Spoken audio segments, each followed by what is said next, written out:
He's also known for his fiery rhetoric, and if we're lucky, maybe we'll get to hear some of it today. So please welcome Governor Dannel Malloy.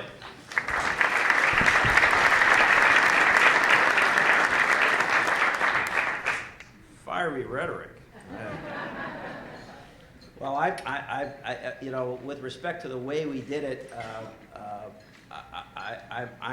I'm not a prophet, but I can assure you I'm not necessarily respected in my home either. So we went a different way. We went a different way because, as was alluded to, when I became the governor of the state of Connecticut, a place where I was born and raised, and certainly a place that I knew what I was running to when I ran for governor. After all, I had run on a separate occasion, not successfully, and I certainly knew the depth of the problems that confronted the state of Connecticut. After all, we had failed to create net job growth for 22 years. The only other state in that category was Michigan.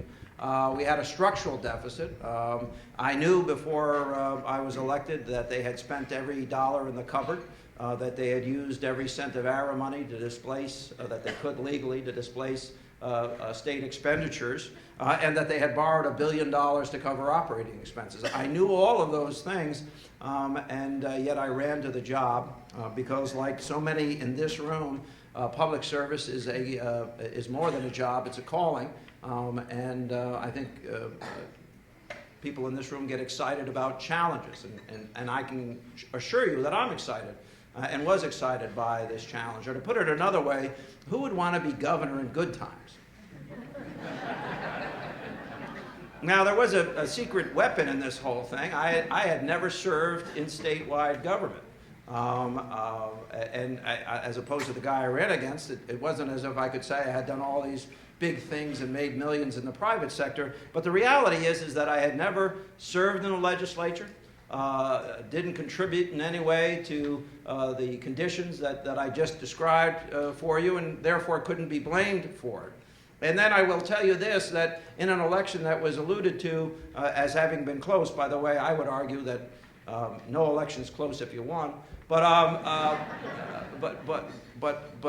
had won that election by about 6,400 votes. Actually, there was another 745 votes for me in Bridgeport, but they never got around to counting them. I guess they figured I didn't need them. But I had gone through an election process that in some ways set me up to do the things that I needed to do. I happen to be against the death penalty. We had this horrific trial going on during that election, and I would not change my position and pander to the politics of the day, and quite frankly, I was willing to lose the election over that. And then the larger issue is I absolutely refused to do what so many other folks running for governor in the United States that particular year did, and that was to take a pledge not to raise taxes, because I would rather lose an election than to lie to people about the options necessary to close the largest per capita deficit in the nation. So we did it as was described differently.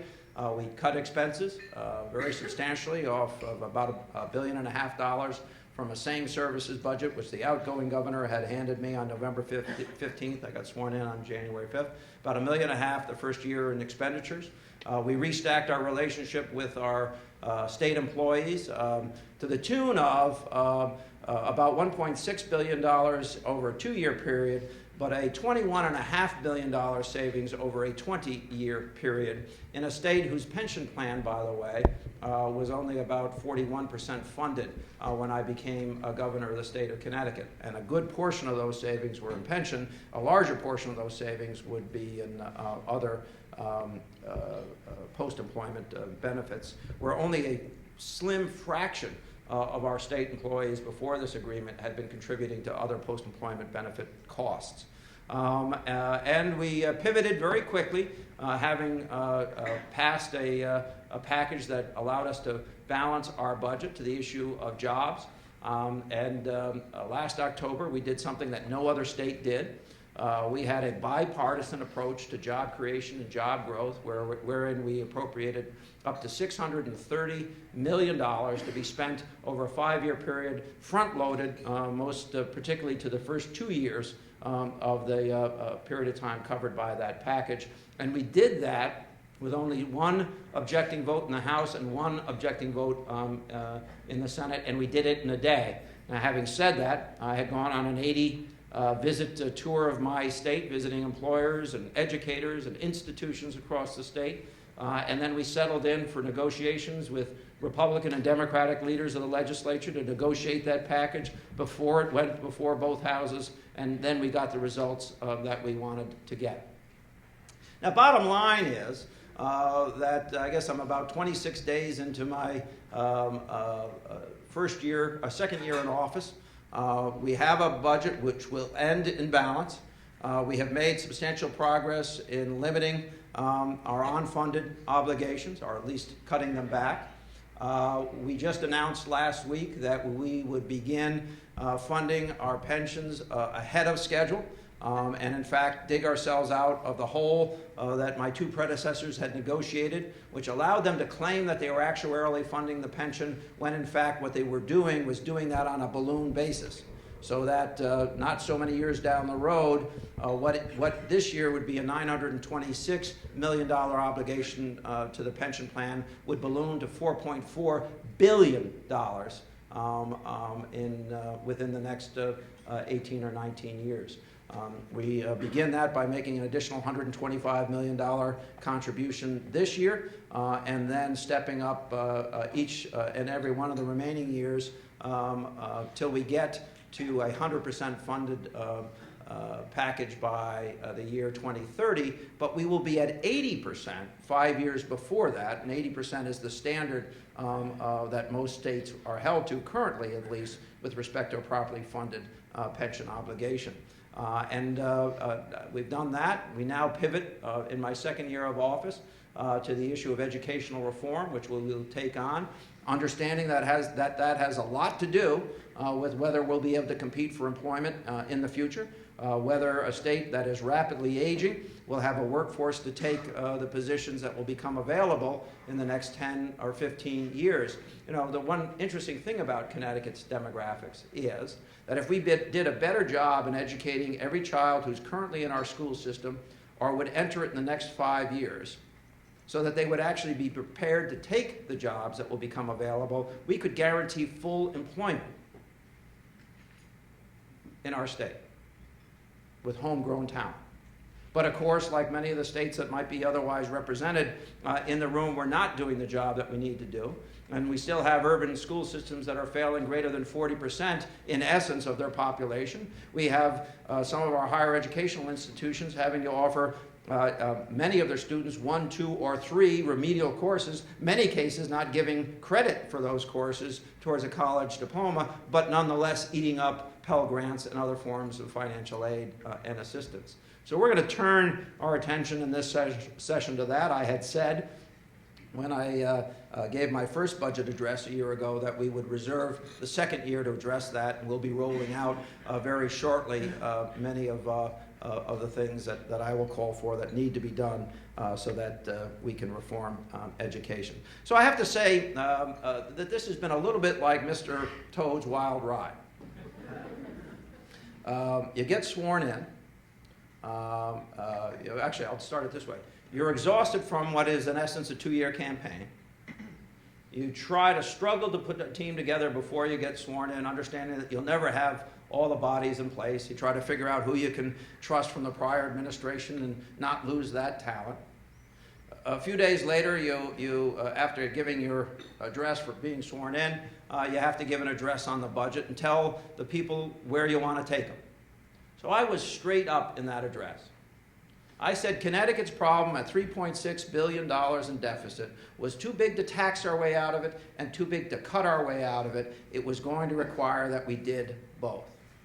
And I said to the unions that we can't do this without you. We can't do this without you. And I knew, by the way, that I needed their cooperation. But the only way I was going to get their cooperation if they actually understood that it was in their best interest to cooperate. And that negotiation process was, in fact, a negotiation process in Connecticut when it was not in many other states. And what I always said is, if we get an agreement, and if it's passed, then we will take the appropriate steps to shore up the system, to put the state in honest budgeting, to fully implement gap finance rules, which had never been applied to state government in Connecticut, but had been required by state government of all of its municipalities and boards of education. Think about that. You serve in the legislature or you're a member of the executive branch, you have no problem telling other people that they should comply, but you don't do it yourself. We did it this year.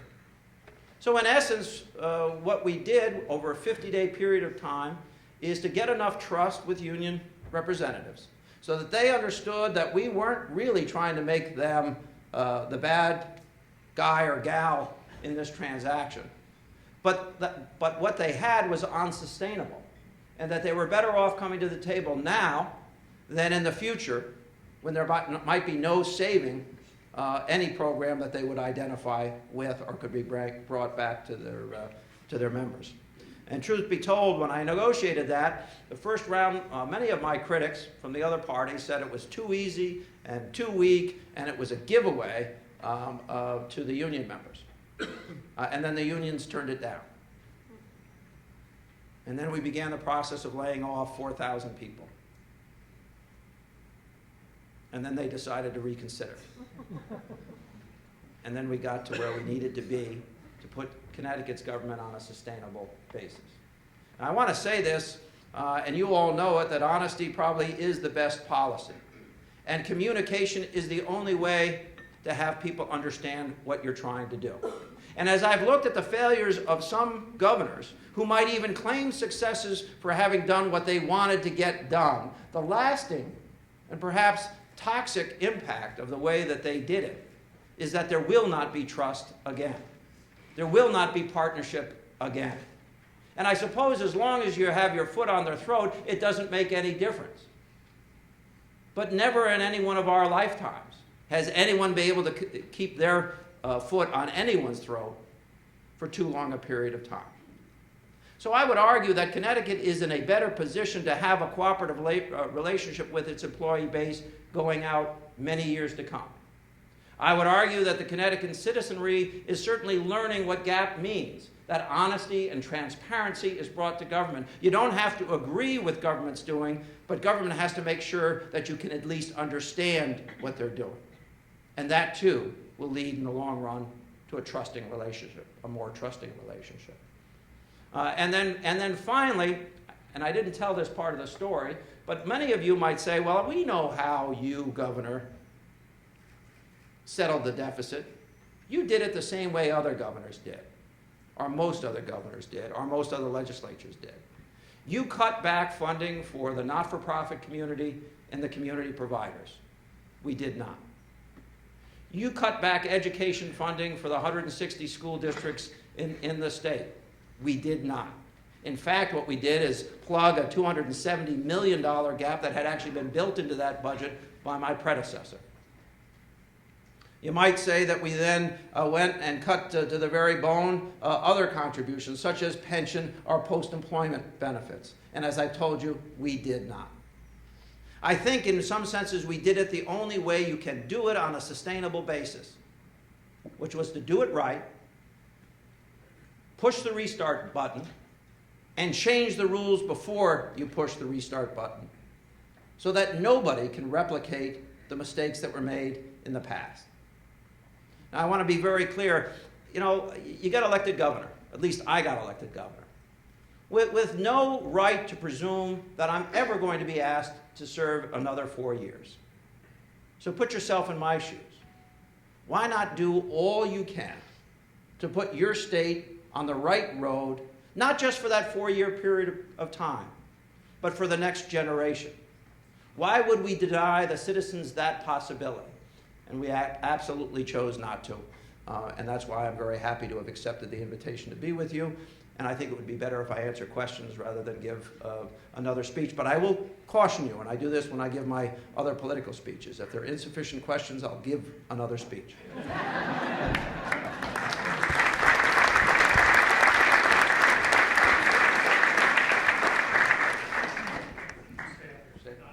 So this is the town hall portion of this session.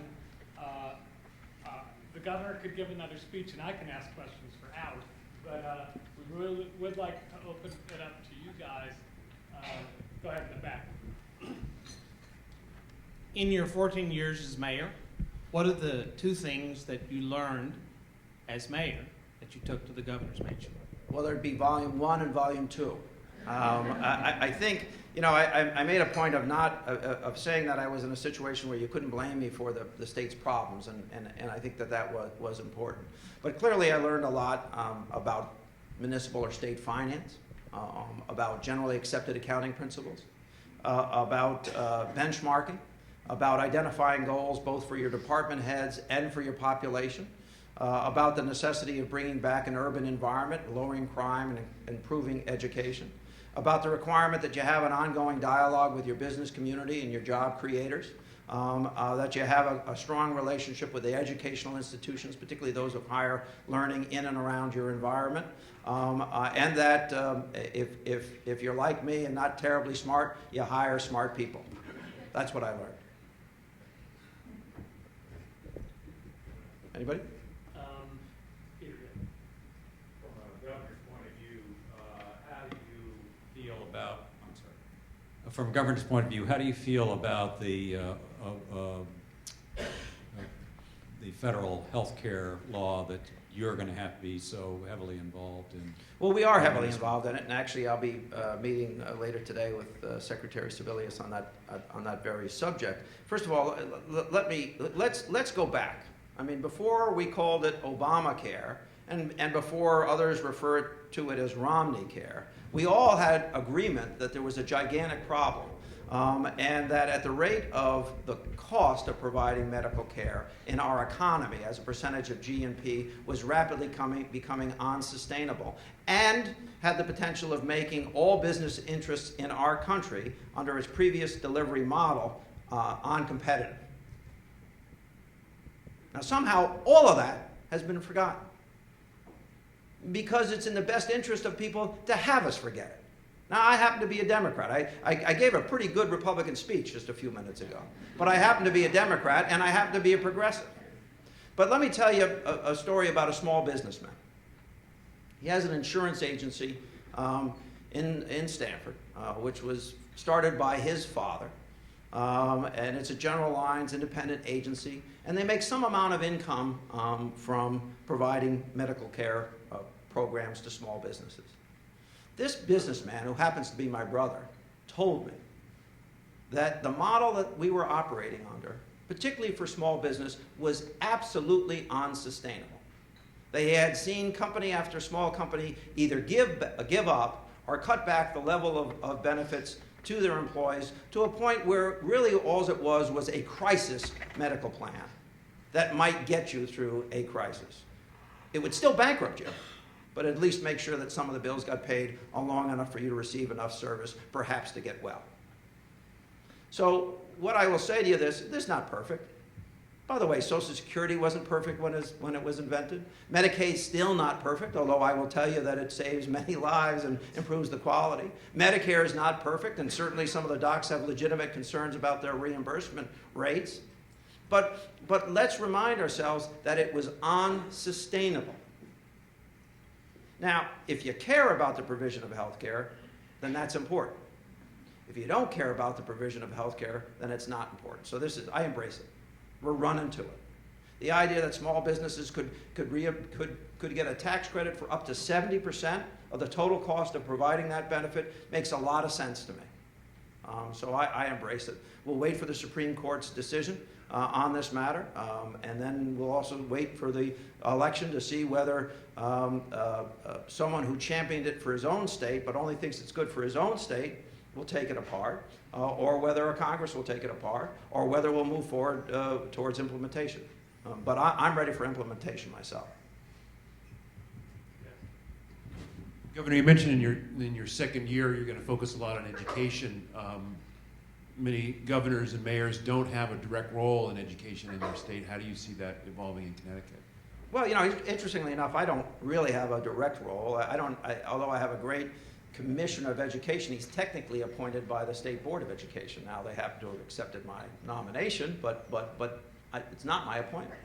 Having said that, when I was mayor of Stamford, I had no direct role for 12 out of the 14 years that I was mayor in the educational system. Didn't stop me from championing magnet schools, inter-district magnet schools, charter schools, and universal pre-kindergarten for all children so that no one would be denied based on their parents' financial circumstances. Not universal pre-kindergarten, not the idea that we're going to add 1 or 2 years to kindergarten, but that we would make sure that no child was denied that because of their parents' financial circumstances. And either you care about education and you run to it, and you do whatever you can to save it, because after all, it is the institution in our country that led to the continuation of this great democracy, or you run away from it. But in running away from it, understand what we're doing is we're making ourselves year after year less competitive with the rest of the world. When India is no longer educating enough engineers for its own consumption, when China fears that it's no longer educating enough engineers for its own consumption, and yet we're graduating so many high school students who would not qualify to take basic engineer courses, a course that if they completed would guarantee financial success, you know our system is broken and therefore you run to it to save it. Anybody else? Short if you want, and there's an opportunity to get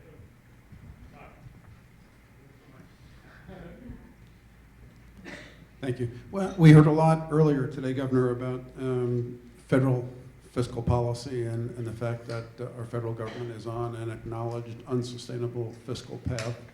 There is, in our system of federalism, significant interdependency amongst the various levels of government. How big a concern is that from your perspective? Most states receive a significant amount of their funding through federal taxation passed through to the state level for program implementation. Well, you know,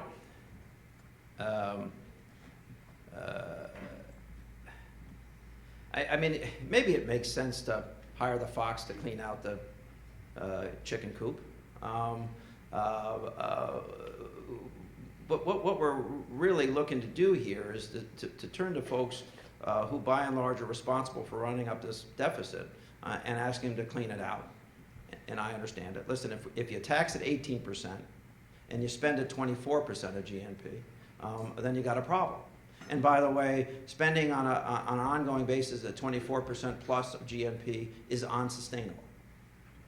Just as going to 18% would probably cause such harm in our economy over the long run that it would reverberate, I suspect, with very negative consequences. Whatever happened to compromise? Whatever happened?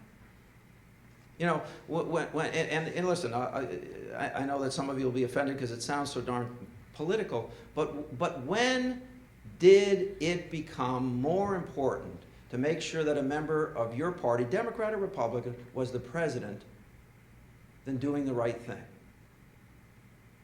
And quite frankly, for the most part, municipal governments and state governments can't get away with that BS. As you know, we have to balance our budgets, and that's a strength in the system. But we all have had problems. You know, listen, I've been in public service for a long time. We've all had problems that take multiple years to resolve. So listen, how about compromise? Let's get it down to 23%, and then 22%, and then 21%, and then 20%, and then we'll argue about where we should be in relationship to 18 to 21. And of course, that's going to require some real changes. Now, we probably shouldn't go out and get into wars in the next couple of years. And if we do get in a couple of wars in the next few years, we should probably enact tax changes to pay for it. Because paying for a war on a 30-year basis is a very expensive proposition. And if you would take that out of the economy and the pressure that that's putting us under, we'd be in a lot better shape right now. Are there excesses in federal spending programs? Obviously, and that should be trimmed back to the greatest extent. But we should agree on what the goals are. And there is no way, without doing cataclysmic damage to our economy in the short run, that you can solve this issue without looking at two things: revenue and the length and time in which you desire completing the task. It's not impossible to do. I suspect you could get a few governors and a few mayors in a room and they could resolve it in a week's time. Or you could get high quality people of principle who remember why their constituents sent them to Washington, and you could get it done in fairly short order. And my hope is that after the election, regardless of whether it's a Democrat president or a Republican president, or a Democrat House or Republican House, or a Democrat Senate or Republican Senate, or probably what will happen is a Senate where nobody gets to 60 votes anyway, hopefully then something will happen. That's what I think. Now, you asked about the consequences for state and local government. They're not good. We live, let's be honest, we live in an anti-tax society. One of the reasons that I didn't do what many other governors did in their states, the reason I didn't shift responsibility to local government, is we're more dependent on property taxes than any other state in the nation, and I understood that shifting expenses to local government would actually raise a more burdensome tax on my employers, which is the property tax, which is the largest tax that many of them pay directly to government. But we're going to have to find a way to muddle through it. Now, creating efficiencies, using technology, empowering employees to do their job, and rewarding them for it are also ways that we can create those efficiencies to offset what will be loss of some amount of funds. I hope it's not done overnight, and I hope it's not done to the severity that some folks are talking about. Governor, what's your relationship with your congressional delegation? How do you communicate with them? What do you talk to them about? Are any of them here? Actually, I'm blessed with a really good delegation. Unfortunately, in a 2-year period of time, we will have lost really great accumulated seniority in the Senate.